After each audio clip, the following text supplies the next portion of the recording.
The moment my grandson leaned toward me and whispered, "Grandpa, don't trust Dad today," my heart nearly stopped. He wasn't joking. His little voice was trembling, and he wouldn't even look at his father across the dinner table.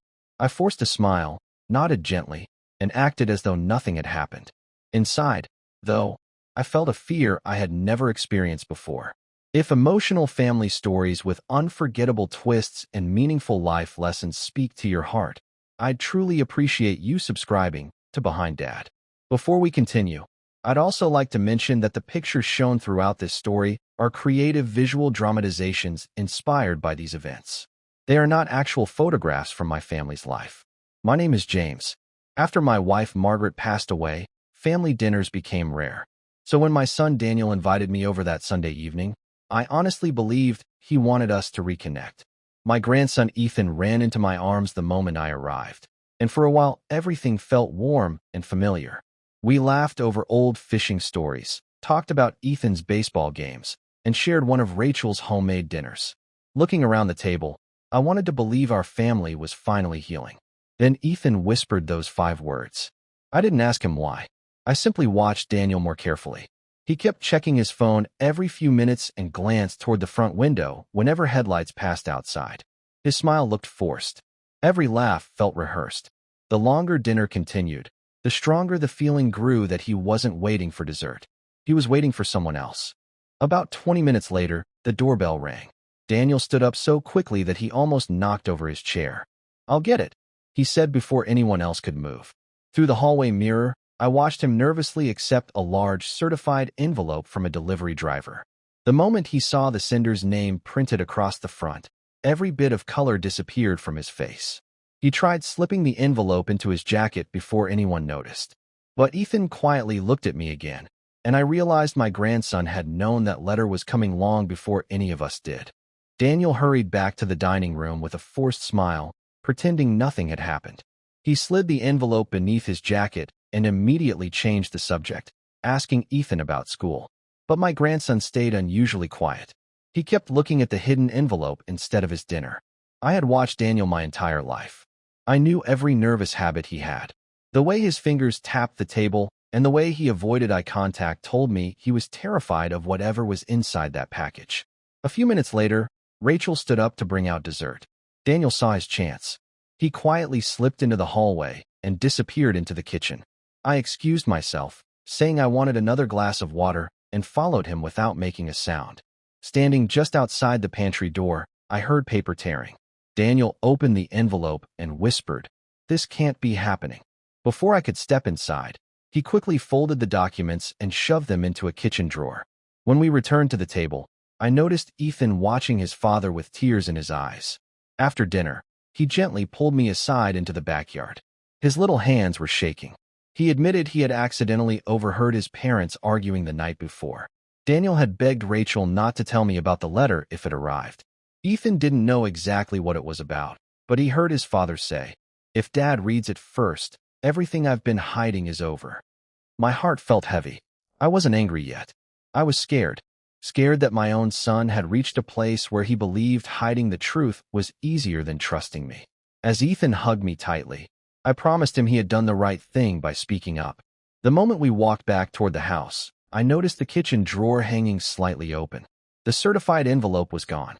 Daniel stood in the hallway holding a lighter in one hand and the folded papers in the other.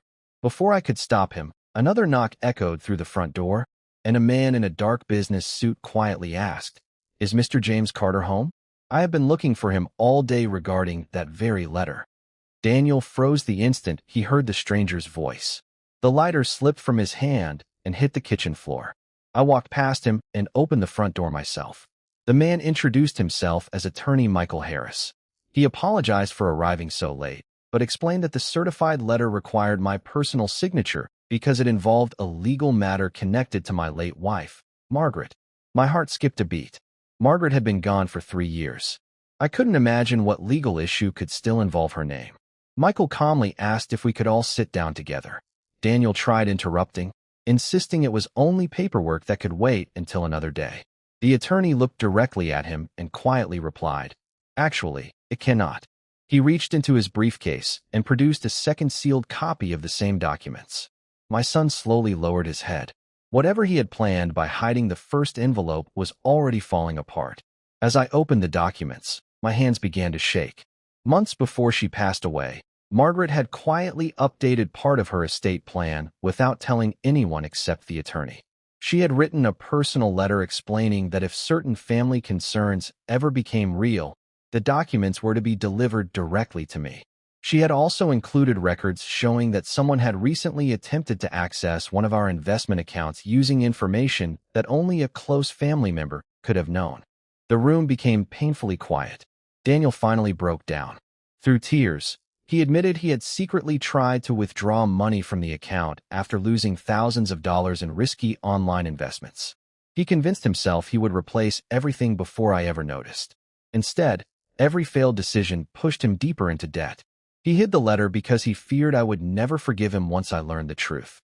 Before I could even answer, Michael placed one final document on the table and softly said, "James, there's one more thing Margaret wanted you to know, and it changes everything you believe about tonight." I unfolded the final letter with trembling hands. Margaret's handwriting instantly brought tears to my eyes. She wrote that love is strongest when it faces the truth instead of hiding from it. She explained that she had noticed Daniel making impulsive financial decisions long before she became ill. Rather than leaving him unlimited access to our savings, she created safeguards that required my approval for major withdrawals. She wasn't trying to punish him. She was trying to protect him from becoming the man he feared he might become. Reading those words felt as though she was still guiding our family from beyond her lifetime. Daniel couldn't hold back his emotions any longer. He admitted everything. After losing his job, he had become desperate to recover his money through risky online investments. Every loss pushed him toward another bad decision until he convinced himself that taking money from the family account was only a temporary loan. Looking at his own son, Ethan, standing quietly in the doorway, finally broke him. He realized the person he had disappointed most wasn't me. It was the little boy who still believed his father always did the right thing. I walked over and hugged Daniel. Forgiveness didn't erase what happened, but it gave us a chance to rebuild what greed had nearly destroyed. Daniel accepted responsibility, entered financial counseling, found steady work, and repaid every dollar he had tried to take. Months later, our family gathered around the same dinner table. This time there were no hidden letters, no whispered secrets, and no fear in Ethan's eyes. There was only honesty, something we should have protected from the beginning. Looking back, I know my grandson saved far more than money that night. His courage gave our family one last chance to face the truth before it was too late. If this story touched your heart, share your thoughts in the comments because your words may inspire someone to speak up when something feels wrong. Share this story with someone who believes honesty is the greatest gift a family can leave behind. Thank you for spending this time with me on Behind Dad. The strongest families are not the ones without mistakes. They are the ones brave enough to face the truth together before silence destroys everything.